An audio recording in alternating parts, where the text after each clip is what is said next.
February 2026 will mark 100 years of Black History Month.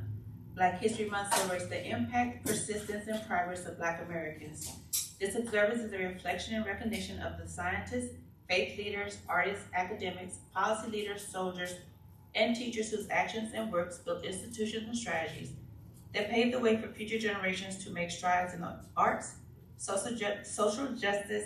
Wilson, a historian and educator whose goal was to integrate Black history and achievement into the education curriculum, public libraries, local churches, and communities across the country. His goal was not to emphasize the history of African Americans, but to highlight and make known the role of African Americans in history. As he stated, the case of Black Americans is well taken care of when it is shown how they have influenced the development of civilization. Now, a commemoration that began in 1926 is celebrated globally, recognized by major corporations, government bodies, museums, and universities. Black History Month is not simply a month on the calendar. It is a reminder that Black history is American history. It is a recognition of the lives, struggles, and achievements of Black Americans who contributed to this society, past and present. It is the Black experience. By understanding the past more fully, we are able to build a more truthful future. In observance of Martin Luther King Jr.'s birthday, our performer today, Mallory Henderson, will sing a selection of some of his favorite gospel songs. Gospel music with its roots. In fact, as she once said, it all started in the church choir. With a voice rooted in the soul of the church, Mallory's passion for singing has led her to perform in several cities across the United States. She has performed for audiences at shows hosted by the internationally known So Far Sounds, sung the national anthem at a Houston Dynamo game, and performed at the City of Houston's annual Juneteenth Festival. She's a songwriter and recording artist whose music is currently streaming on Apple Music and Spotify. And Black, Indigenous, and people of color, young adults to therapy through her annual birthday fundraiser. Now, please give a warm welcome for Mallory Henderson.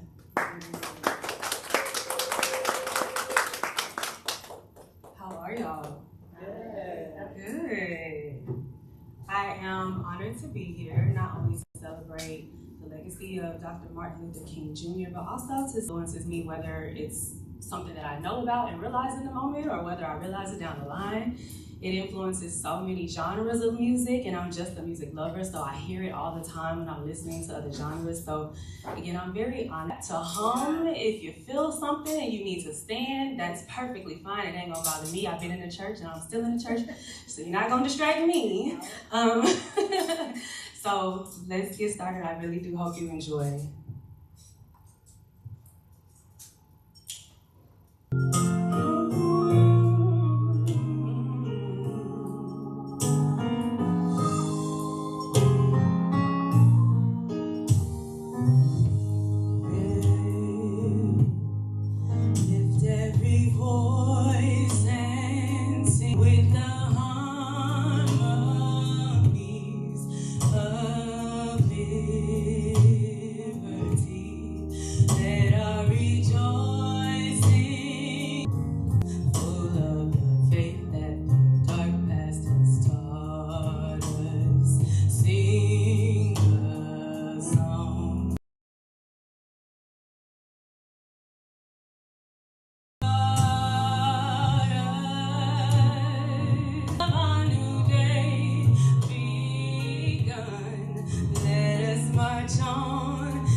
in the path we pray.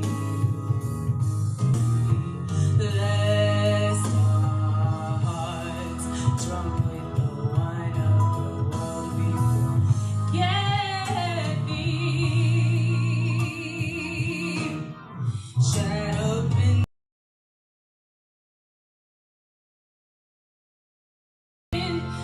May we forever stay true to our God, true to one day. The funny thing, thank you. The funny thing about that song is, you know, if you guys know of girls' rites of passage, boys' rites of passage, transformation, I was in that. Drilled into us, thankfully. Yeah. Do you mind if I do something with you guys for just a? She said, "Oh no," I like that reaction. Acapella, because I want you guys to join in with me at our own pace. I want to sing "We Shall Overcome." So what I'm gonna do, so that we can guide each other and follow. Okay, let's get started. We shall overcome someday.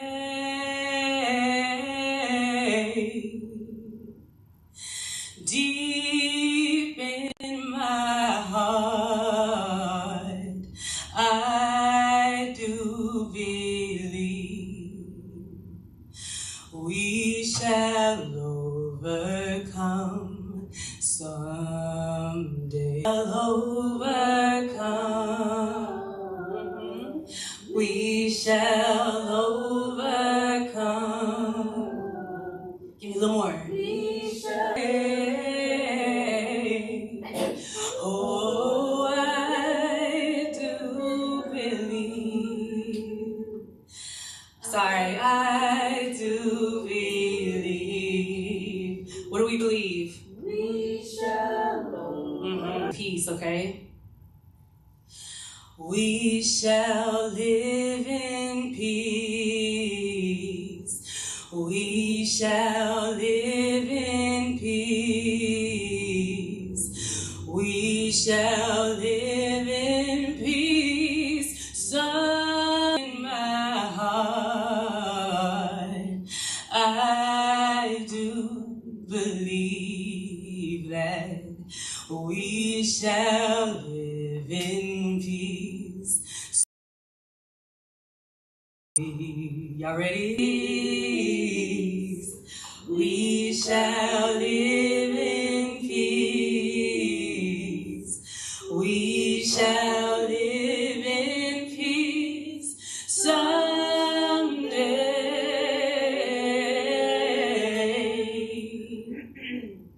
Deep in believe, oh, we shall live in peace someday.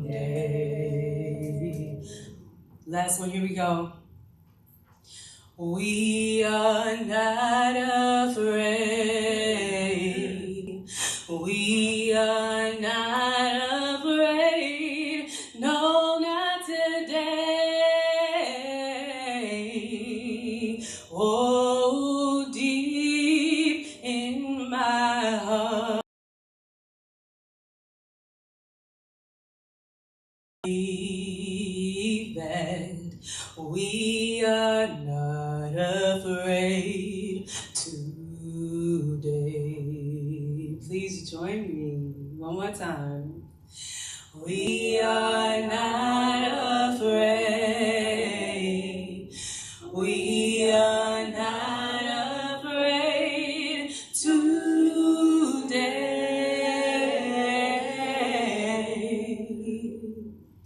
Deep in my heart, I do today. Please give yourselves a round of applause. Thank you for those harmonies, I appreciate it. Next song is called If I Can Help Somebody. I have a feeling some of you know it. Again, if you feel so led, please sing along.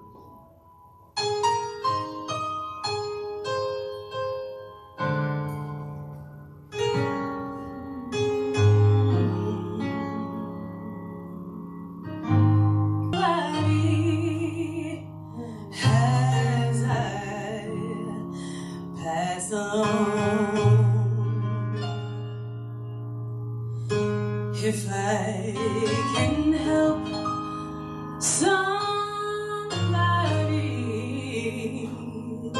with what, if I can show somebody that he's traveling wrong, then my living shall not be in vain. I can do my duty as a Christian.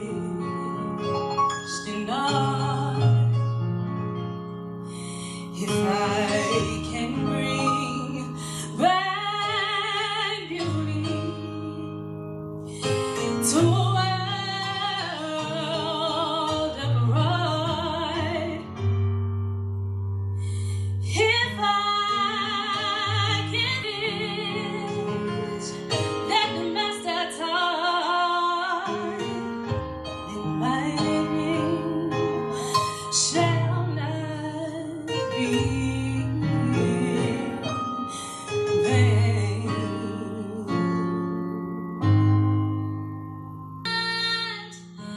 Be in vain. Then my living shall not be in vain.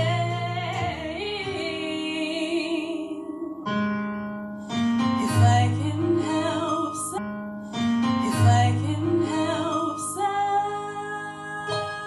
somebody as I shall not be in vain. Then my living shall not be in vain.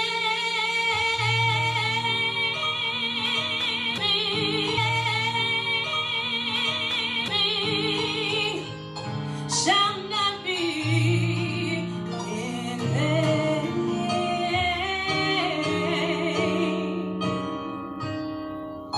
If I can help somebody as I pass the Lord, then my living shall not, then my living shall not, it shall not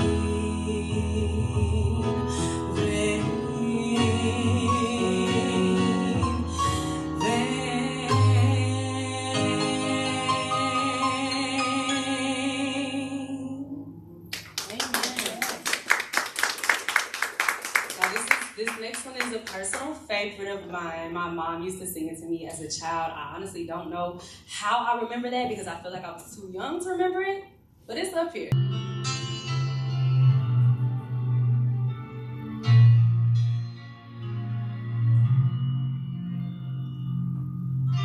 Why should I feel discouraged?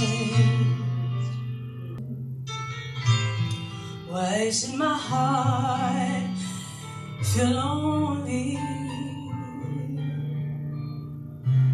and long for heaven home when Jesus is my portion? His eyes on the sparrow, and I know He watches over me. His eyes on the sparrow, and I know He watches watches me. I sing because I'm happy. I sing because on this sparrow, and I know He watches over me. His eye is on the sparrow, and I know He watches me. Oh, heart be troubled. His tender word and resting on His goodness, I lose doubt and fear.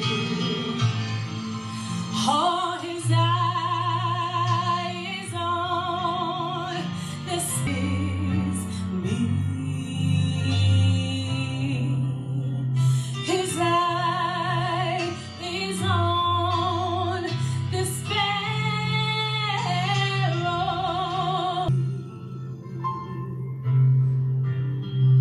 I sing because I'm happy. I sing because His eye is on the sparrow, and I know He watches me. His eye is on the sparrow.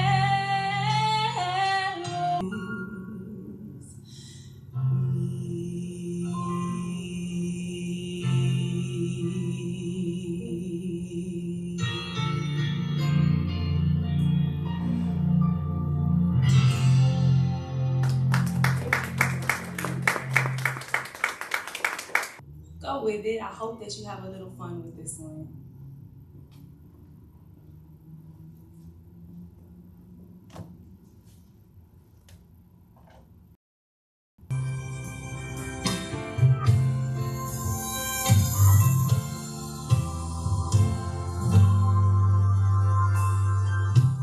Precious Lord, take my hand and lead me on. Let me stay. I am tired, I am weak, I'm worn to the light. Take my hand, precious Lord, lead me home.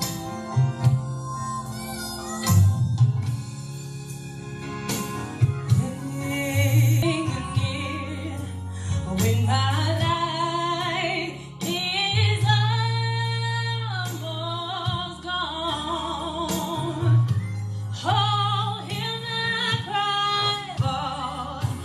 Take my hand, precious Lord, lead me home.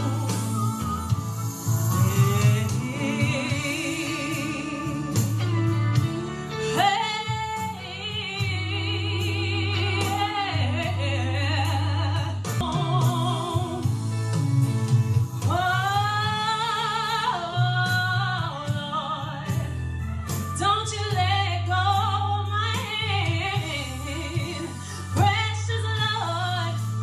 Take my hand and lead me home.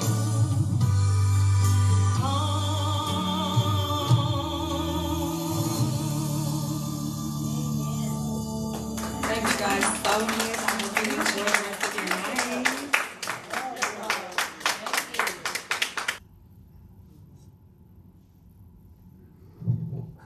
Okay, so leading into our lecturer, our lecturer for tonight is since she was a child. When younger, Minister Powers sung in the choir at her church. At the age of 10, she began writing and acting in plays in her church. She has been a prayer warrior for 35 years and has served as a minister for over a year. In 2023, she was chosen to be one of the 5 women highlighted. Minister Powers worked at the City of Houston in the Houston Public Library Department. She worked there for 31 years and 7 months, beginning as a children's librarian at Park Place Regional Library and rising through the ranks to become a group manager at the Oak Forest and Shepherd Acres neighborhood libraries. Please give a warm welcome to Minister Powers.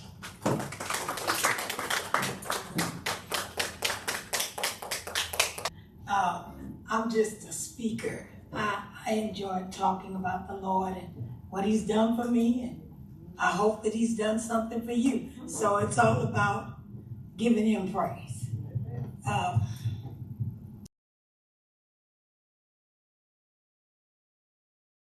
Come and speak about how His faith, especially in the Black church, sustained the work of remembering and retelling Black history over the past century. So we realize a century, that's a long time. And the Black experience is not just the Black experience, it is American. It is the American experience. I would like to say that the reality is that we had everything already situated. We had everything that we have in America, except we had not been transported from our homeland to Italy. And so here we are talking about America, where I'm glad to say we are right now. I'm glad to say that I'm American. However, I don't know that I wouldn't have been glad to say I was an African. I have no idea, but I'd like to believe that I would have been happy over there as well.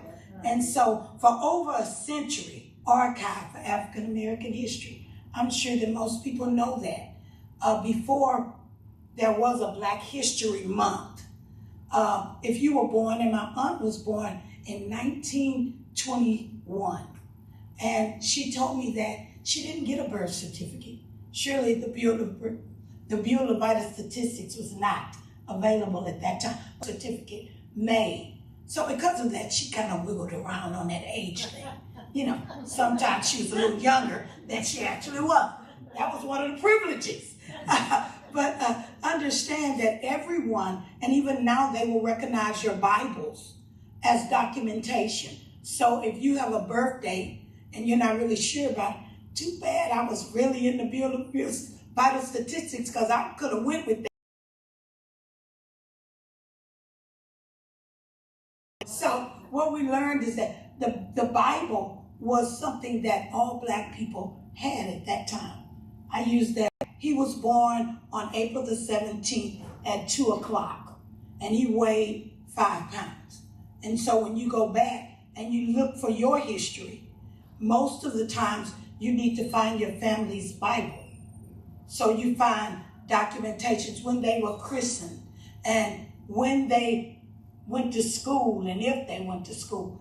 And we found out also the church taught us how our place where we found information about us. And so I am pleased to say that because of what went on in the Black church, in a society that was of reasons because of slavery and because of the fact that Black people at one time were considered 1/4, 3/4 of a person. You have to go through all of that to get to where we are now. We're in a good place right in Black churches. How many people know that we had Black programs where they would tell you about who? Just name one person that they would, I'm sorry? Rosa Parks. Hello. Where they did Rosa Parks. And no, I'm not moving. Do what you need to do. And so this is where we got that from. You learned that. You also learned about Dr. Luther King, which says it all started at the church for him. Like she said, it all started at the church. Aretha Franklin in the church. That's where it started. And so because of that, we led into what we have now. The civil rights movement with Martin Luther King happened in the church. And so because of that, the Black narrative and a sovereign place where memory of Aretha Franklin or Mahalia Jackson to come up and sing a song. And they would sing something like How I Got Over or Wading in the Water. Those were all signs in slavery to tell you, go to the water and move around. These are things that we don't talk about for whatever reason. We don't talk about them. But it's important to know that sacred oral traditions, the Black church transformed the pulpit into a classroom. Before Black history was standardized, it lived in sermons and spirituals. So in the congregation. So the people in the congregation would listen to the pastor and he would tell them stories like faith. And so she hid them in the basement of a white man. Happened, but stories that were only told behind the pulpit, the only safe place to tell your truths. And so what we learned is that the more the preacher taught, the more you learned. Whether you could read and write, you understood. You understand? And so the Exodus narrative, which is consistently framing the Black American experience, as you all know, as some of you may know, the Hebrew, same way that they visualize the African American experience in America. We were slaves. We went through a whole lot to come to where we are today. A clear path made by, in most cases,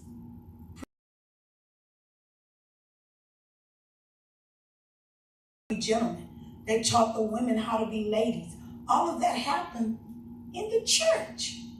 And so even now, a church, they are still preserving the African American experience in the church. You may not find that in the juke joint. And I'm not saying that it's not fun there.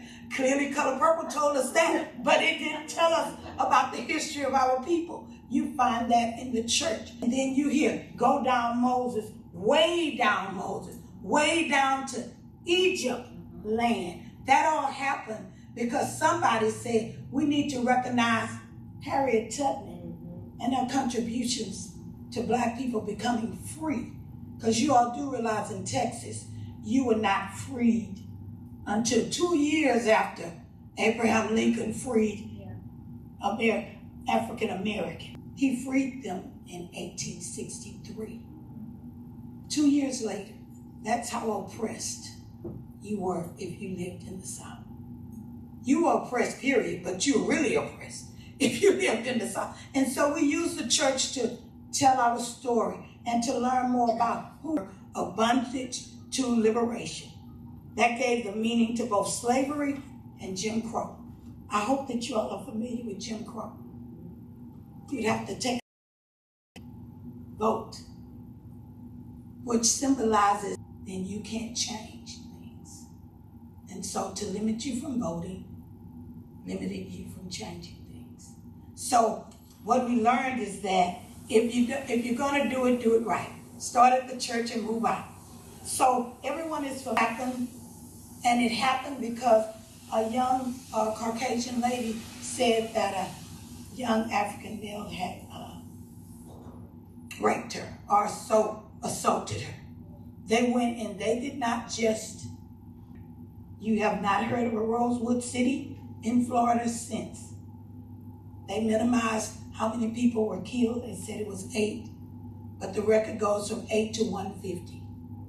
So back to the church where it came out that these people sat and waited in water for hours until they were rescued by some people on a train. So the church came back and said, this isn't right. Then they started to fight. And that happened in 1923. The 9 people that were still here received reparations. The first group of people ever, which is not a lot of money to say that you lost your home, your place of living, everything. These are the truths that the Black church gave to us. Testimonies.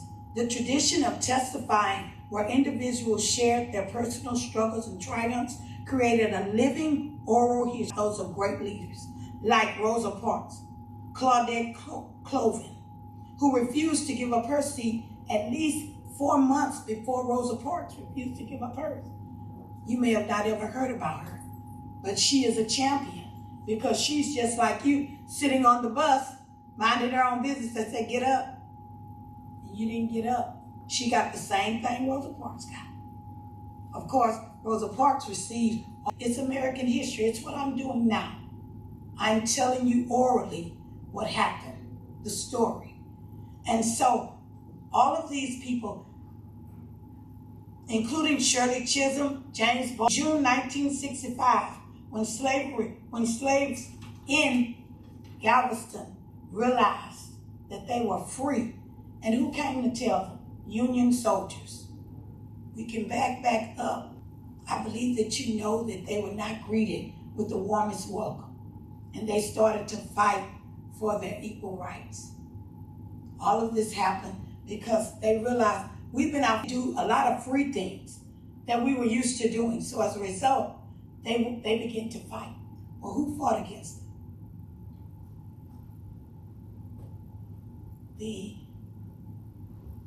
The majority fought against them. I want to say it as nicely as I can. The majority fought against them. And most, that's just period. But the Black church stood in again and said, wait a minute, these men have been out fighting.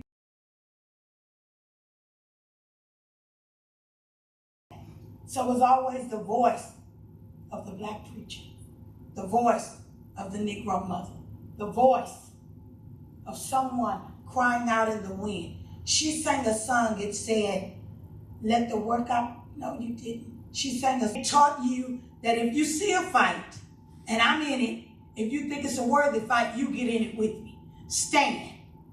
Stand up. You have to stand for what you believe is right, even when everybody else is saying that that is not what you should do. Stand for what is right. That's what the church taught Black people. Black people who are still in America, and we don't get into every fight. But when George Floyd was murdered, everything started to change immediately. We moved into action. And the Black church was first on the scene. They were the first people on the scene saying, wait a minute, did you see what happened? It was televised. The thing about Black history is prior to television, many things happened, but few things were told because it took so long to expect it. Now I can see a man, whether guilty or innocent, being murdered by someone that was paid to protect him or her. It changed your views. It changed a lot of people's views. And so the Black church said, this is not right. We need to correct this. Same as Jamal Bryant right now, he's with the Black church. But the Black church goes down in history as keeping the facts straight. You do understand there are sometimes deviations from that truth. The Black owned and operated by Black people. So was our story. So that's why we were able to keep it. You do understand if other people have your story, they can change it any way they choose. But you have to have a place to have the facts.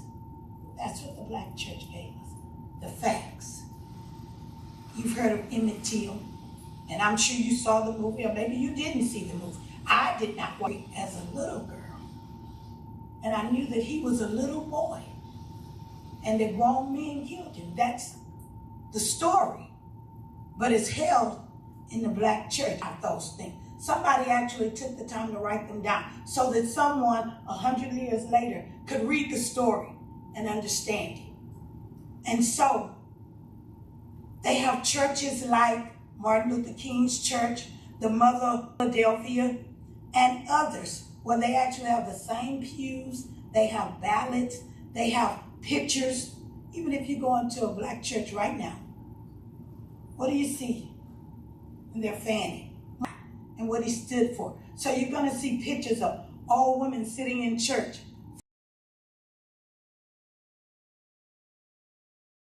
That we keep the information moving forward. because I may not, who was murdered because of what he believed, that all men are created equal. And so the black church keeps that alive. We use it on bulletin boards, and we use it and we put up local still fight. It reminds us that history is needed history needs to be recorded in a way that no one can bother it. It has to be sacred. It has to be kept. You have to tell the story. And the only place that the story is really being told for you, they'll sing it for you, they'll act it out. That's what the black church does. They have kept our spirits going through it all. When you use your day, change. Even stolen and put under different names. You also have Langston Hughes. Langston Hughes wrote a poem, Surrounded by All of Her Young Children. Listen to this mother, for she is the Negro Mother, by Langston Hughes. Children, I've come back today to tell you a story that I had to know, that I had to climb, as dark as the night, yet shining like the stars in love's true light. I am the dark girl who crossed the wide sea, carrying in my body the seed of the free. I am the woman who worked as a slave, beaten and mistreated for the work that I gave. My children sold away from me. My husband sold too. No love, no safety, no respect was I due. 300 years and now through my children, I'm reaching the goal. Now through my children, all young and free, I realize the blessings denied to me. I could not read and I could not write.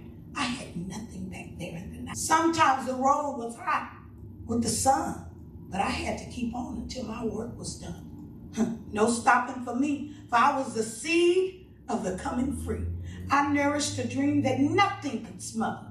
Deep in my breast, the Negro Mother. I had only hopes then, but now through you, dark pain and my sweat and my despair. Remember my years heavy with sorrow, and make of those years a torch for tomorrow. Make of my past a road to the light. Out of the ignorance, the darkness, the night, lift high my banners.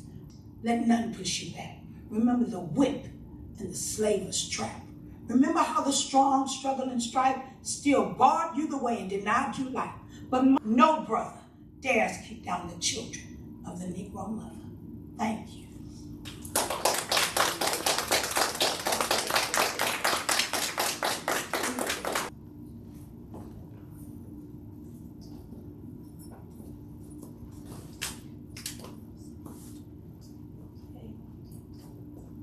Thank you, Ms. Henderson, and thank you, Minister Powers, for coming out to help Houston Public Library celebrate Martin Luther King Jr.'s birthday and to kick off the 100 Years of Black History Commemorations, Legacy, Resilience, and Celebration Lectures. I also want to thank the audience here and online for joining us.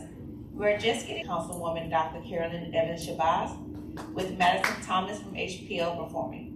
Next month, we will have African American read-ins at multiple locations. The read-ins celebrate African American literature being held around the city. Please visit our website at houstonlibrary.org. Thank you again for coming and have a great evening.